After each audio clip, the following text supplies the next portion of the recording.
Sa uday tambala na ugahe ta.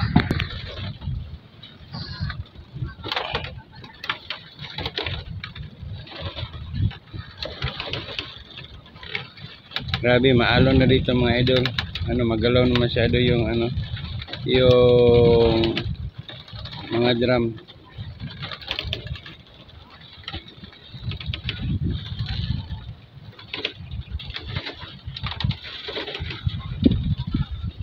Ayan mga idol, oh. Yung palaisdaan.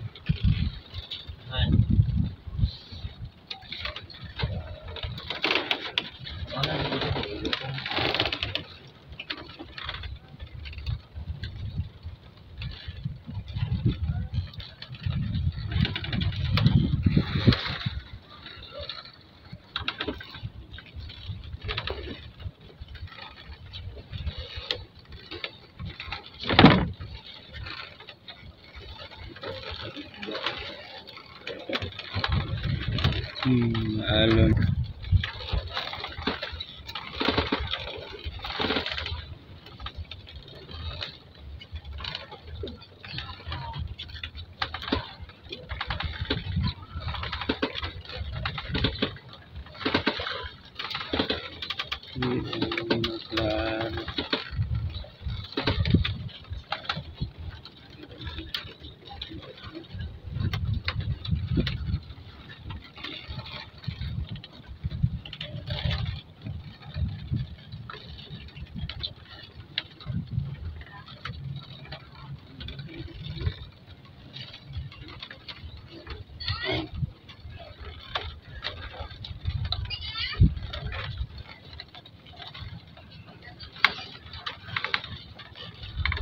So, ganyan kalawak ang mga dito mga idol, fish cage.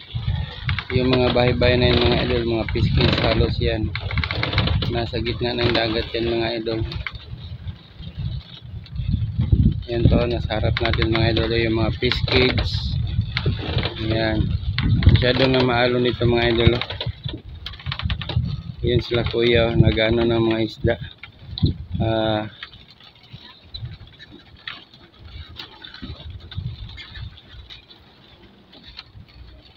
Nagkilaw sila ng isda.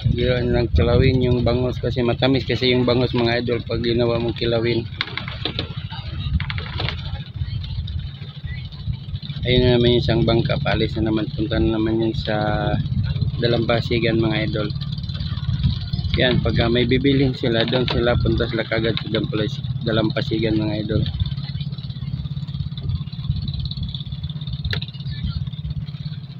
Malapit ang mga idol yung pagatpatan niya, yun yung sa pagatpatan mga idol. Ayan.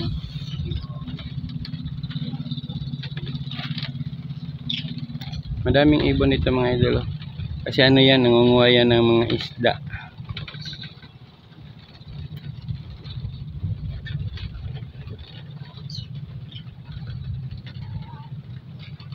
So napaka dito mga idol, napakatahimik. Ayan yung labas mga idol. Ayan. Pagka pumasok ka naman dito, ayan, CR, ito yung sa loob.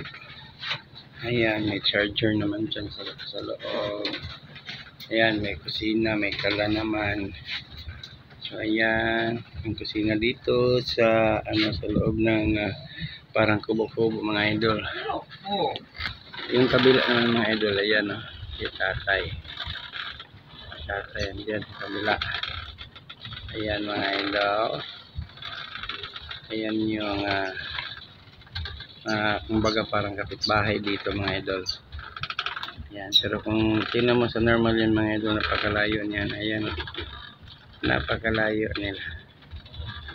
Ayan, yung parang kapitbahay mo, malayo-layo din. Ayan. So ayun, halos lahat yan mga idol, mga palaisdaan yan. Ayan, puro yan palaisdaan yun. Ayan yung mga isda nandyan mga idol.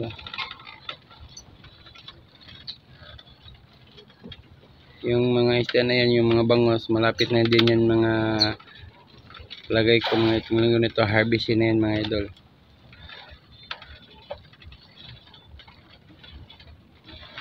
Ayan mga idol, yung mga isda na maliliit mga idol. Ayan o. Andyan. Diyan banda yung mga isda na maliliit. Yung nasa kulay green na ano na yan. Malapit na yan harvestin sa tingin ko kasi malalaki na sila. Yung dito naman banda maliliit pa ito mga idol. Si Mr. Krabs mga idol. Ayan o, natago si Mr. Krabs. Si Mr. Krabs. Nagtatago si Mr. Krabs. Ayan si Mr. Krabs mga idol. Nagtatago sa gilid ng ano, ng tawag nito, container. Kasi yung mga crabs dito, umaakyat lang yan dito mga idol. Ayan si Mr. Krabs. Nagtatago si Mr. Krabs. Ayan si Mr. Krabs. Ayan, nagtatago si Mr. Krabs. Ayan si Mr. Krabs. Ayan, nagtatago. Nagtago si Mr. Krabs, natakot sa mga idol, natakot si Mr. Krabs. Napakatahimik dito mga idol, napakasarapan ng ano, pakiramdam dito gawa ng syempre napakapresko ng hangin, saka yung ano, yung tanawin dun sa dulo is puro bundok. Ayan mga idol. Ayan. Ayan yung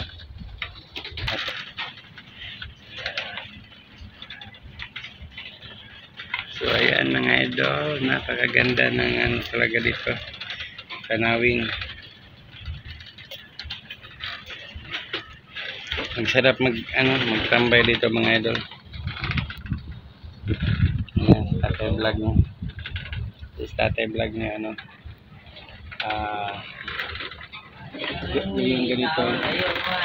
Yung ganitong buhay. Yung ganitong buhay ang gusto ni tatay vlog niya, yung tahimik. Harap yung pakiramdam. Napagalo na magalaw-galaw yung ano natin, yung pinatatayuan natin mga idol. So, first time natin ito pumunta sa mga idol sa Kids. Ngayon na tayo nakapunta ng ganito klaseng lugar. Tingnan natin yung paligid.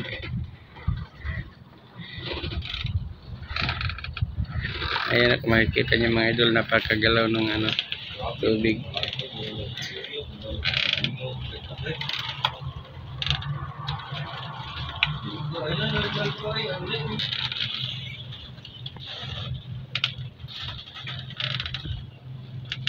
Kita niyo yung mga container dun sa dulo mga idol, masyado nang magalaw.